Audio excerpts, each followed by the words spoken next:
Aujourd'hui, nous avons estimé qu'il était temps de marquer un arrêt pour nous prononcer de manière citoyenne sur la situation sociopolitique globale de la Côte d'Ivoire, au moins depuis le début de l'année 2022. Pourquoi? Parce qu'on observe un certain silence curieux de la part de la plupart des acteurs sociopolitiques. On le dira plus tard, le rôle de la société civile n'est pas un rôle de confrontation avec l'État, c'était des agents de promotion de l'État de droit. À ce titre, vous nous verrez par moments faire des actions d'appui aux actions de l'État dans divers domaines pour œuvrer à ce que l'État de droit soit installé. À côté de cela, nous avons également un rôle de veille, donc de critique, en vue d'améliorer la gouvernance. Critiquer ne signifie pas s'ériger en profondeur ou encore être opposant. Mais sur des questions d'intérêt public, il est bon de donner son avis afin de critiquer l'action de ceux qui nous gouvernent, de sorte à améliorer leur rendement. Critiquer ne signifie pas qu'on est opposant, critiquer signifie qu'on est citoyen et qu'on veut l'amélioration de la gouvernance. Qu'est-ce que nous constatons? Que la société civile a démissionné de son rôle. En dehors de quelques individualités qui se distinguent, la société civile ivoirienne est silencieuse sur tout ce qui se passe en Côte d'Ivoire. Les intellectuels au gros diplôme ont également disparu. Personne ne parle. Les partis politiques de Côte d'Ivoire, eux aussi, ont démissionné. Ça, il est bon de noter. La société civile a démissionné. Les intellectuels ont démissionné. Les partis politiques ont démissionné. Et quand je dis démissionner, je parle de démissionner, n'est-ce pas, dans leur rôle essentiel qui est celui d'éducation des sociétés, qui est celui de proposer une offre politique aux Ivoiriens. Qu'est-ce qu'on voit? On voit des querelles internes entre partis politiques, enfin à l'intérieur même de certains partis. On voit des jets de pierre. Et quand on dit que les partis politiques ont démissionné, le parti au pouvoir lui-même n'échappe pas à la critique. Nous tenons à relever aussi cela qui est très important. Le parti au pouvoir, ce n'est pas l'État. Et même quand on est au pouvoir, il faut continuer à proposer des choses aux Ivoiriens. Qu'est-ce qu'on pense, qu'est-ce qu'on propose sur la santé, sur l'éducation, etc. C'est ça le rôle des partis politiques. Mais ce n'est pas ce que nous voyons. Et l'OIDH a l'habitude, quand on se prononce sur la situation sociopolitique de la Côte d'Ivoire, de ne pas regarder les questions de régime ou bien de qui est au pouvoir. Une analyse pertinente de la situation en Côte d'Ivoire doit se faire sur la dernière génération, c'est-à-dire sur les 30 dernières années. Parce qu'en fait, ce qu'on constate, c'est quoi?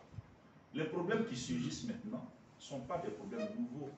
Ce sont des problèmes qui sont vieux, en fait, et qui prennent de l'ampleur au fur et à mesure qu'on avance, au fil des ans. Donc, quand nous prenons un problème, nous prenons la question depuis le début, jusqu'à ses manifestations à présent. Notre objectif, je le répète, il est encore citoyen, en vue de donner notre point de vue, critiquer l'action du gouvernement, pour permettre, n'est-ce pas, à ceux qui nous dirigent de s'améliorer. Ceci est important.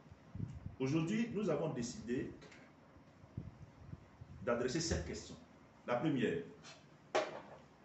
le processus de réconciliation. La deuxième, la rencontre entre les 3 grands leaders politiques. La troisième question, l'arrestation des 49 militaires ivoiriens arrêtés au Mali. La quatrième question, la question du coût de la vie de plus en plus cher. La cinquième question, les échecs scolaires à répétition.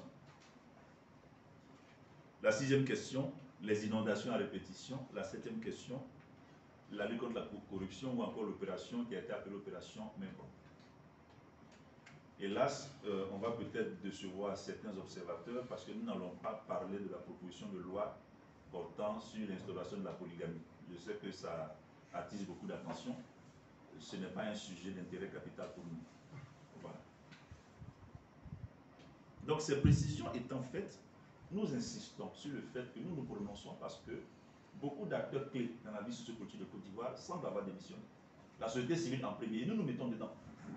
Le rôle de la société civile, ce n'est pas d'être des figurants. Ce n'est pas de s'occuper des questions périphériques. Mais c'est ce à quoi nous assistons aujourd'hui. Que la société civile s'occupe des questions périphériques. Ou du moins, répond quand on la somme. Notre rôle en tant que société civile, c'est de contribuer à l'émergence de la démocratie. Les intellectuels ont disparu. Les partis politiques sont préoccupés à autre chose. Processus de réconciliation. Première question. Mesdames et messieurs, nous sommes tous Ivoiriens, ou tous observateurs avisés de la vie sociopolitique. L'OIDH va commencer par une question. Quel est ce pays-là dont tout le monde se moquerait qui passe tout le temps à se réconcilier?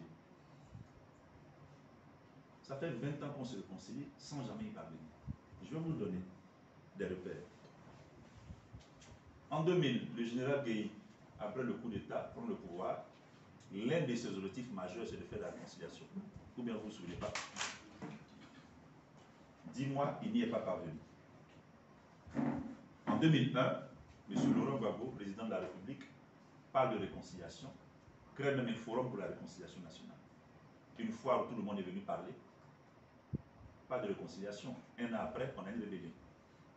Après, on a des gouvernements d'union nationale. On a des accords à Lomé, à Pretoria, ou encore à Accra.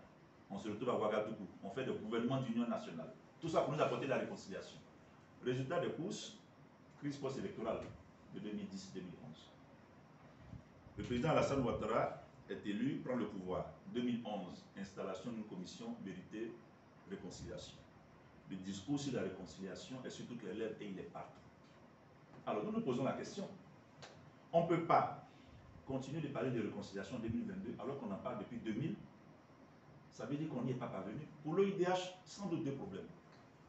Soit on se pose des mauvaises questions, donc infodiagnostic, soit encore ceux même qui parlent de la réconciliation, peut-être que c'est eux le problème. L'OIDH estime que tout le monde parle de réconciliation, mais on ne nous dit pas autour de quoi on doit se réconcilier. La réconciliation répond à un objectif. On se réconcilie autour de quoi? Est-ce qu'on se réconcilie autour de la justice? Autour de la vérité?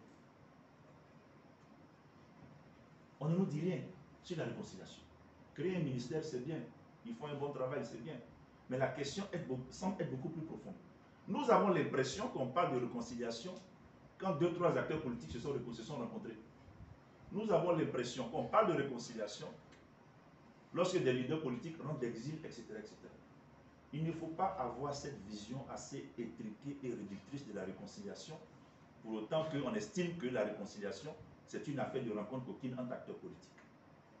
L'OIDH a publié un rapport le 18 février 2022 sur les violences électorales qui sont déroulées en 2020. Pour ceux qui étaient là, le constat est effarant. Les chiffres officiels qui nous ont été annoncés ne sont pas ceux que nous avons trouvés sur le terrain. En réalité, il y a eu beaucoup plus de violence. Et dans notre constat, depuis 1995 jusqu'à 2020, la Côte d'Ivoire n'échappe pas à la violence électorale. Qu'est-ce qui s'est passé? Qu'est-ce qui est la base de ce phénomène? Premièrement, on a constaté une gradation ascendante dans la violence. Nous sommes allés dans des communautés qui ne se parlent pas, qui se regardent en chien de faïence. Nous sommes allés dans des communautés où les gens attendent le match retour. Nous sommes allés dans des communautés où les problèmes de terre, les problèmes de personnes, les discours politiques mal employés, des acteurs politiques tapis dans l'ombre, instrumentalisent les communautés. Donc le problème est profond. Ce n'est pas les élections qui créent la violence, les élections accentuent des clivages déjà existants en communauté. Et donc quand on parle de réconciliation, ce n'est pas un dialogue politique qui va apporter la réconciliation en Côte d'Ivoire. Raison pour laquelle nous critiquons la forme actuelle du dialogue politique à sa 5e phase, on ne sait pas quelle sera la prochaine phase. Pour nous, le dialogue à côté de son caractère politique doit avoir une dimension sociale. La dimension sociale signifie que tous les acteurs ivoiriens, communautés de base, forces de sécurité, etc., doivent participer. Chacun doit pouvoir s'exprimer. De sorte à ce qu'on ait une méthodologie qui inclut tout le monde. Mais qu'on ne nous parle pas de dialogue politique et qu'on limite la réconciliation à une rencontre entre acteurs politiques. Voilà l'erreur de diagnostic que nous faisons. Pour nous, la réconciliation, il faut que Mamadou et Bineta se rencontrent et puis le tout y est. Mais à Dabou, à Sikensi, à Daoukro, n'oubliez pas, entre Ivoiriens, on s'est entretués. Il y a une personne qui a été égorgée et on a pris sa tête pour jouer au foot ou bien. Ces images-là, ce n'est pas ici. Donc quand on en est arrivé à ce niveau-là, n'est-ce pas, de bestialité, il faut quand même qu'on s'asseye pour dire qu'il y a quelque chose qui ne va pas. Et qu'on ne nous sert pas des rencontres d'aucun acteur politique comme étant la clé de la réconciliation. Nous ne sommes pas d'accord avec ça. Nous disons que tous les régimes jusque-là qui se sont succédés ont échoué sur la question de la réconciliation parce qu'on ne se pose pas les bonnes questions. Et parce qu'on ne prend pas les bons acteurs. Le rapport de la commission vérité, on ne sait pas où il en est aujourd'hui. Où on en est aujourd'hui avec ça. On va passer à la deuxième question. La rencontre entre les trois grands leaders. Alors, normalement, on devrait avoir une position mitigée. Donc, dans la forme, c'est bien. Tant que des Ivoiriens peuvent se rencontrer pour apporter la paix, c'est une bonne chose en soi. Mais attention, ce n'est pas la première fois que ces acteurs-là se rencontrent. Donc, s'ils pouvaient se rencontrer depuis, pourquoi ils ne l'ont pas fait? Mais nous remarquons qu'on était en droit d'attendre beaucoup plus de cette rencontre que le communiqué qui nous a été servi. Voilà, qui est assez modeste en termes de résultats de cette rencontre annoncée à grand renfort de publicité. On a l'avantage que ces trois grands leaders, pour chacun, ont dirigé la Côte d'Ivoire. Et ils tiennent des bastions forts en matière politique. Et ils ont une certaine influence en termes politiques sur les populations ivoiriennes et sur les électeurs. Nous étions en droit d'attendre beaucoup plus que ça. On espère qu'à la faveur de cette rencontre, des questions touchant à l'intérêt national ont été abordées. Voilà ce que nous attendons. Nous espérons que ce n'était pas encore des rencontres coquines de plus pour parler de choses purement privées. Je voudrais rappeler que déjà le 22-23 janvier 2002, donc il y a 20 ans, ces acteurs se sont rencontrés à Yamoussoukro avec le général Gueye à l'époque. Et quand ils se sont rencontrés, c'est bien plus tard que la situation a commencé à dégringoler. Après ça, ils étaient tous présents à tous les différents accords qu'il y a eu, Marcoussis, Pretoria et autres, mais ils ne nous ont pas accordé la main. On espère que le temps ayant fait son effet, 20 ans plus tard, que la sagesse les a grandement habités et qu'ils ont touché aux questions qui intéressent vraiment les Ivoiriens. Ces questions-là, c'est quoi? La réconciliation nationale au-delà de leurs 5 personnes. La cessation des violences et surtout des accords politiques permettant de faciliter une transition politique et l'émergence de nouveaux acteurs politiques.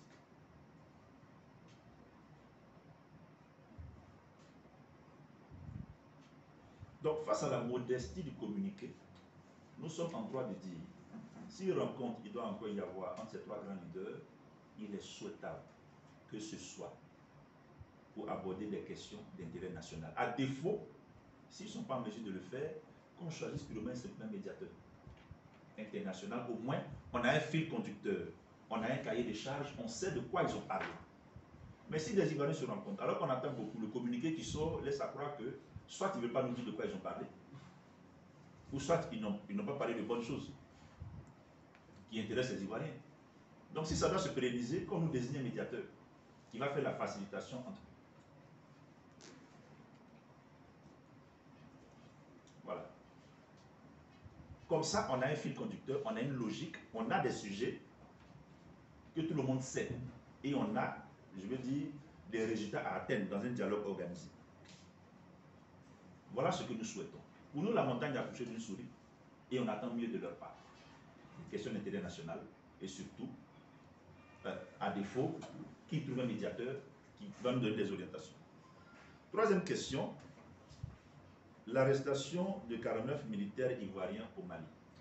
Ça fait beaucoup l'actualité. Excusez-moi, je suis obligé d'aller rapidement comme on a 7 points, mais après vous aurez l'opportunité de nous poser des questions pour qu'on puisse aller plus en profondeur sur les points qui nous auront intéressés.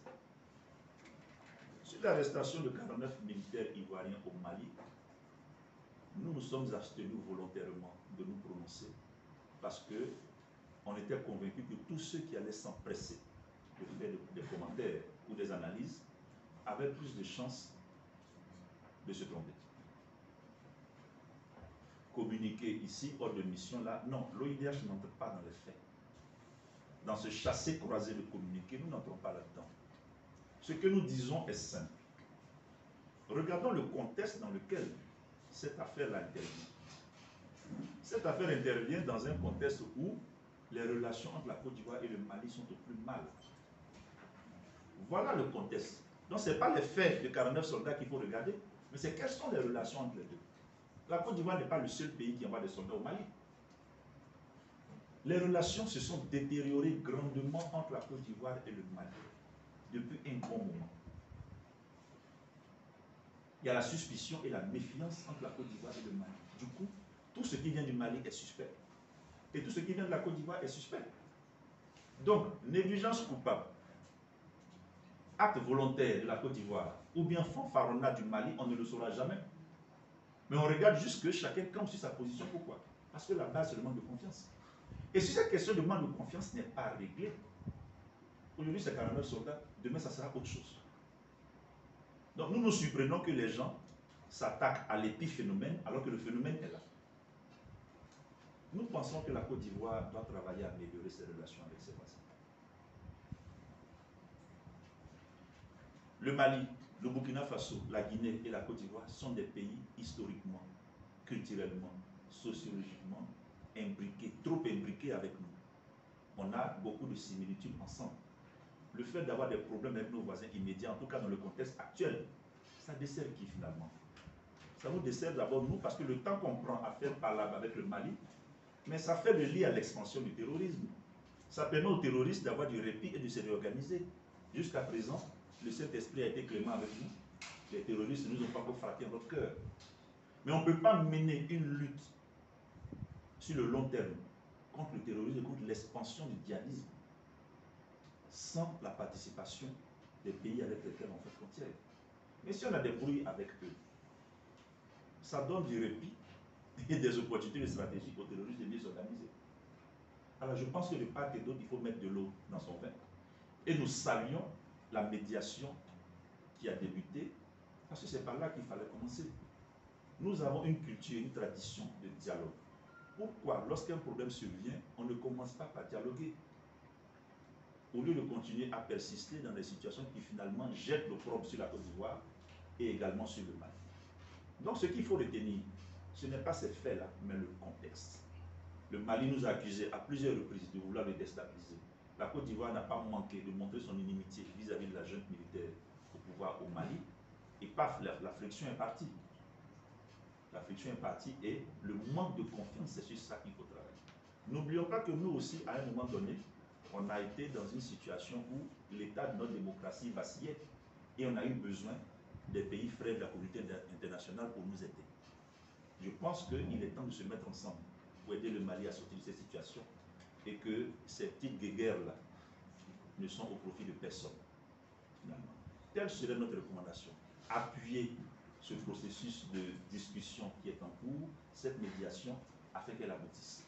La Côte d'Ivoire et le Mali doivent avancer main dans la main. L'autre question, alors, c'est le coût de la vie. Aujourd'hui, là encore, on est un peu déçu. Personne n'en parle. La société civile est muette. Les intellectuels sont muets. Les partis politiques, pour beaucoup, sont muets. En dehors de quelques individualités, bien sûr, qui se distinguent au niveau de la société civile. Je ne sais pas en quelle langue on va traduire à nos autorités que la vie est chère. Et nous ne sommes pas de l'avis, avec tout le respect que nous avons, tout le respect et l'admiration que nous avons pour le Premier ministre, nous ne sommes pas d'avis qui sentent cette situation au même titre que la population. On se rend au marché, on s'est rendu au marché, dans les supermarchés, mais tout a augmenté. C'est extraordinaire et c'est faramineux. On voit, bien sûr, il y a des contrôleurs de prix qui sont là, mais aussitôt qu'ils sont repartis, les gens remettent le prix. Nous tous, nous vivons dans ce pays-là. Et nous savons que, une fois que des prix ont augmenté, il est difficile que ces prix-là redescendent. Et voilà la réalité des Ivoiriens.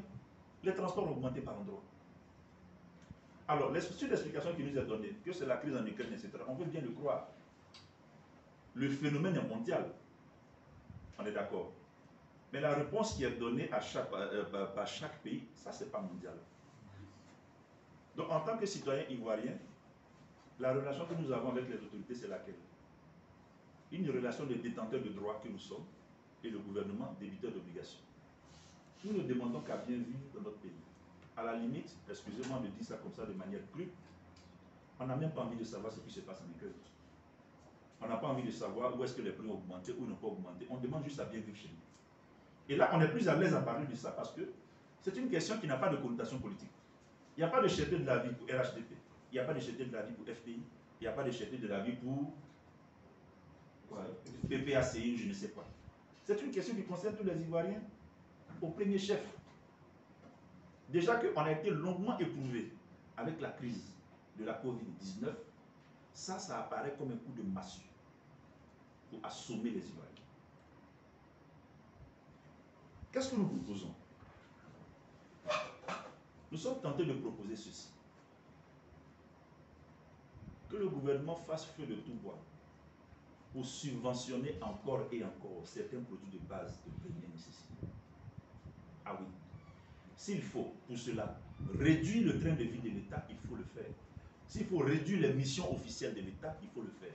S'il faut réduire certains avantages et certains émoluments des officiels de l'État, il faut le faire.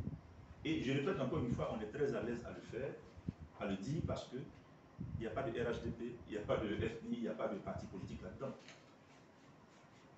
Déjà que la question du chômage se pose avec acuité. La question de la sécurisation des emplois se pose avec acuité. Les retraités se plaignent, les étudiants se plaignent, 3000 docteurs se plaignent. Si encore le coût de la vie doit élever, alors qu'en face, on ne voit pas des efforts de compassion de la part du gouvernement dans le sens de la réduction du train de vie de l'État. Réduire le train de vie de l'État, c'est des choses simples. Les missions officielles de l'État, les avantages et émoluments, le parc automobile de l'État. Est-ce que vous savez que c'est autant, n'est-ce pas, de charges qui pèsent beaucoup sur le budget? Il y a aussi les budgets de souveraineté. Il faut qu'on utilise ça pour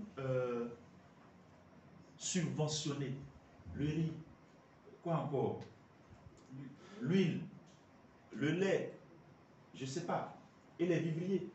On s'est rendu au marché. Mais les femmes gourous qui vont au marché se plaignent. Les mamans djoula qui font le commerce se plaignent. Tout le monde se plaint parce qu'en fait, l'augmentation des prix, les commerçants ne sont pas contents parce qu'ils pètent.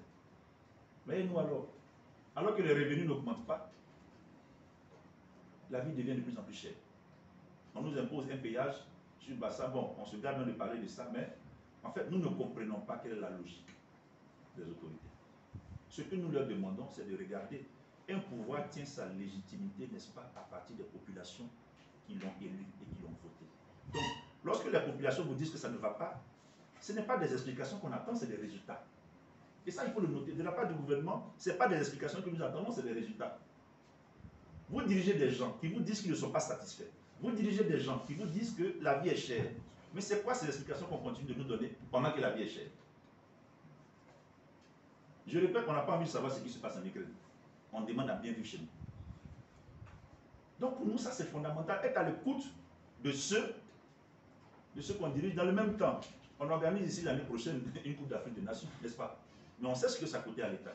On organisait des Jeux de la francophonie il n'y a pas longtemps. On organisait le congrès de l'Union postale universelle. Ensuite, on nous avait dit il y a quelques années qu'on était la 5e économie résiliente, mais je ne me souviens pas. Ou bien c'est faux. On nous avait dit que la Côte d'Ivoire avait fait des bons quantitatifs et qualitatifs importants en matière de macroéconomie. Je ne suis pas un puriste de la question. Mais quand on nous dit ça, on nous présente la situation comme étant une situation de relative embellie. Bon, nous sommes en droit d'attendre, n'est-ce pas, le contre-coup de cela, l'impact de cela dans nos vies respectives. Ce que nous demandons n'est pas faramineux. On demande juste à l'État de subventionner certains produits de base pour qu'au moins on puisse se sentir à l'aise chez nous. Et en le disant, on parle au nom des Ivoiriens, non pas au nom des partis politiques. On ne veut plus d'explications, on veut des résultats.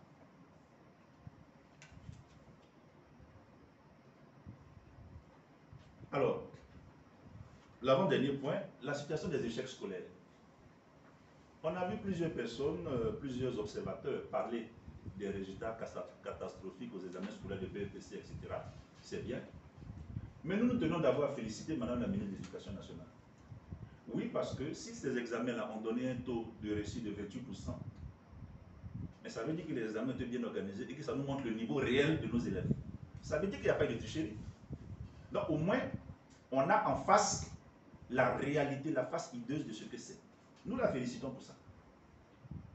Vous savez, pour nous, le droit à l'éducation, c'est un droit fondamental, donc c'est un droit de l'homme. L'éducation doit être la priorité de tout État qui se veut émergent et qui aspire au développement. Donc l'émergence qu'on nous a vendue comme produit, elle repose sur l'éducation, pas sur l'industrialisation.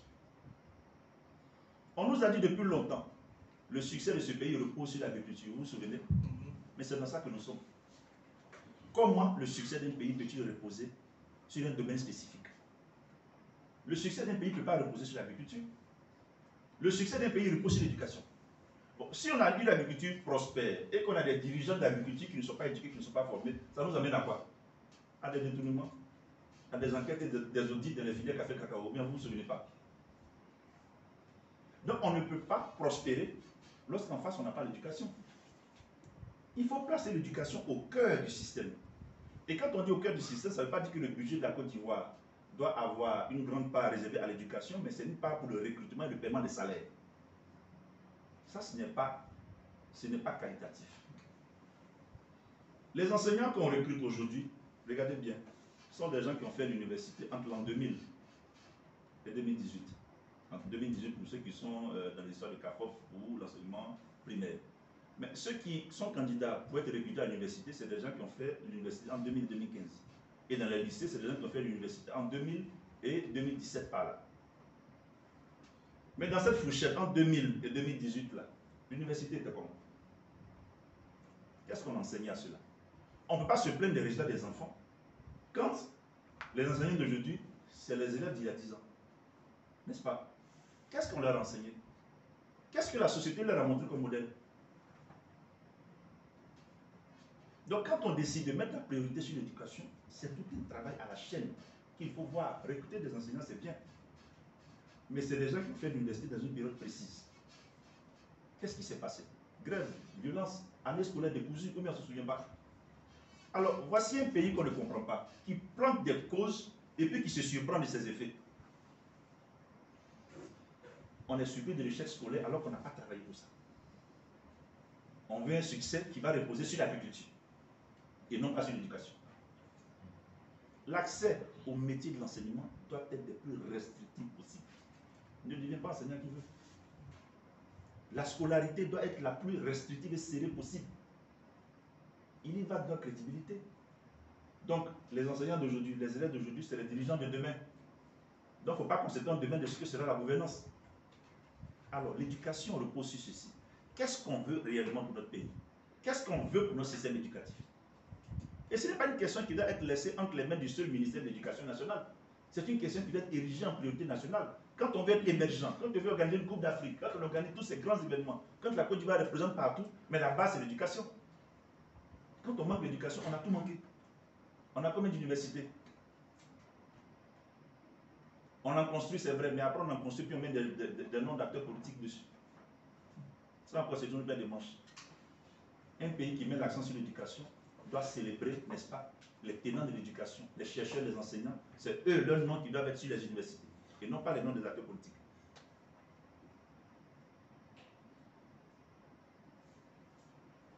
Alors, sur la question de la lutte contre la corruption, on nous a annoncé à grand renfort de publicité une opération dite... Comment? Oui, les inondations. Ah, on sera très bref là-dessus. Pour dire que, là encore, il y a quelque chose qui semble ne pas aller. Et c'est cette façon, et en le disant, ce n'est pas le régime-ci que nous critiquons. Les inondations, ça a commencé depuis l'ancien régime. Et nous regardons la continuité de l'État. Quel est donc ce pays-là qui prend l'habitude de réagir après coup? C'est-à-dire, il faut qu'il y ait mort d'homme. Il faut qu'il y ait éboulement de terrain, glissement de terrain. Chaque année, à partir de fin mai, pour qu'on commence à voir des plans se développer. Pourquoi est-ce qu'on ne peut pas anticiper? On n'est pas des puristes de la question, mais ce qu'on dit, c'est des actions à prévention. Voilà. Quand il pleut, c'est la catastrophe en Côte d'Ivoire. Alors, nous semblons ne pas comprendre cela. On nous avait parlé d'un plan hors sec depuis des années, vous vous souvenez, les années 2007-2008. Parce que si vous vous souvenez bien, en 2008-2009, les inondations ont fait beaucoup de morts. Nous-mêmes ici, à l'OIDH, nous avons été victimes des inondations. On a été inondés ici en 2000. L'eau est arrivée jusqu'à ce niveau. Ici, on a tout perdu ici. Alors, nous on souhaite que pour ces questions, les ministres en charge passent devant le Parlement pour s'expliquer. Pour expliquer le phénomène sur le long terme et voir ce qu'il y a lieu de faire. S'il faut faire des travaux gargantuesques et gigantesques comme ce qui est en train d'être fait à l'indénié, on espère que ça va durer. Mais il faut le faire. On ne peut pas continuer à chaque fois à assister impassible à des inondations qui créent des morts d'hommes inutilement. Nous souhaitons que le ministre en charge soit questionné et que cette question soit également érigée en priorité. On nous avait parlé de transfert de la capitale, on ne sait pas où est-ce qu'on en est avec ça. Mais est-ce que ce n'est pas parce qu'il y a beaucoup d'anarchie à Abidjan, parce qu'on est trop nombreux à Abidjan et qu'il faut peut-être créer d'autres pôle économique et démographique pour permettre un désengorgement de la population d'Abidjan. Ça pourrait être des solutions. Bref, on n'est pas des spécialistes de la question, mais il y a matière à agir. L'année prochaine, mesdames et messieurs, on sera encore ici en train de parler d'inondation. Parce qu'il y a 10 ans, on en parlait. De ce point de vue, la gouvernance n'a pas évolué. On nous avait annoncé des opérations de lutte contre la corruption à grand renfort de publicité. Certains directeurs généraux avaient été mis aux arrêts. Nous avons été les premiers à saluer, n'est-ce pas, ces actions. Regardez bien, ce n'est pas la première fois que des choses comme ça se passent en Côte d'Ivoire. Il y a 14 ans, il y a eu une opération même propre de la filière café cacao, vous vous souvenez? Ce qu'il faut se poser comme question, pourquoi à chaque fois on est obligé de lutter contre la corruption, on est obligé, n'est-ce pas, d'épingler des gens pour des faits de corruption et des sommes faramineuses? Alors nous sommes en train de nous interroger, y a-t-il pas une inspection générale de l'État? Y a-t-il pas des mécanismes de contrôle dans ce pays?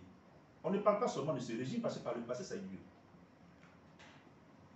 Donc la lutte contre la corruption et la bonne gouvernance, c'est des questions pour lesquelles normalement on ne devait même pas créer de ministère parce que ça va de soi. Mais si on crée des ministères pour ça, avec des charges, avec une charge que ça comporte, ça veut dire que le mal est profond. Alors, qui sont ceux qui font la corruption? Et quand on dit lutter spécialement contre la corruption, ça veut dire que le phénomène est tellement grand qu'au grand mot, il faut les grands moyens. Mais ce qu'on a vu récemment, c'est que certains directeurs ont été épinglés, incarcérés, et d'autres pas. C'est en cela que ça nous interpelle. Autant nous avons salué, ça il faut le noter, l'OIDH salue l'action du gouvernement. On félicite le gouvernement, tout comme tout à l'heure on vient de féliciter la ministre de l'Éducation nationale. On félicite le gouvernement pour cette opération. Mais il ne peut pas s'arrêter en si bon chemin. Parce qu'il y a des gens que nous ne nommerons pas, des directeurs, des anciens directeurs généraux, qui sont toujours là, qui continuent de rouler carrosse et qui font même des activités politiques dans des partis politiques. Alors qu'il y a des raisons valables de croire, ce n'est pas nous qui le disons, c'est la justice, qu'ils ont été mêlés à ce genre de pratique. Alors, où on fait la lutte contre la corruption, ou on ne la fait pas. La lutte contre la corruption ne doit pas avoir d'exclusivité. C'est ça en fait. C'est-à-dire, dans la lutte contre la corruption, il faut éviter la corruption. Mais on ne peut pas être dans un système de lutte contre la corruption, et puis certains sont poursuivis, d'autres pas. Ça aussi, c'est de la corruption. En luttant contre la corruption, il faut éviter la corruption. Le tout, c'est l'image qu'on donne et qu'on vend aux Ivoiriens. Quand on décide de s'engager dans un champ, on le fait. Et jusqu'au bout. Mesdames et messieurs, nous voici, nous avons survolé de façon sommaire et ramassée ces 7 points. Notre conclusion est la suivante. Pour que la démocratie fonctionne bien dans un pays comme la Côte d'Ivoire, il faut que chaque citoyen et toutes les institutions en charge fassent le travail. Pour toutes ces questions, nous souhaitons que, par exemple, sur la situation au Mali, le ministre de la Défense passe devant le Parlement pour nous expliquer. Face à ce chassé-croisé-là, hein, de communiquer. Non, le communiqué est arrivé le lendemain, non, on ne sait plus. On a des institutions, il faut que le Parlement fasse son travail. Questionner le ministre de la Défense, questionner le ministre de la Sécurité. Sur les questions des inondations, pareil.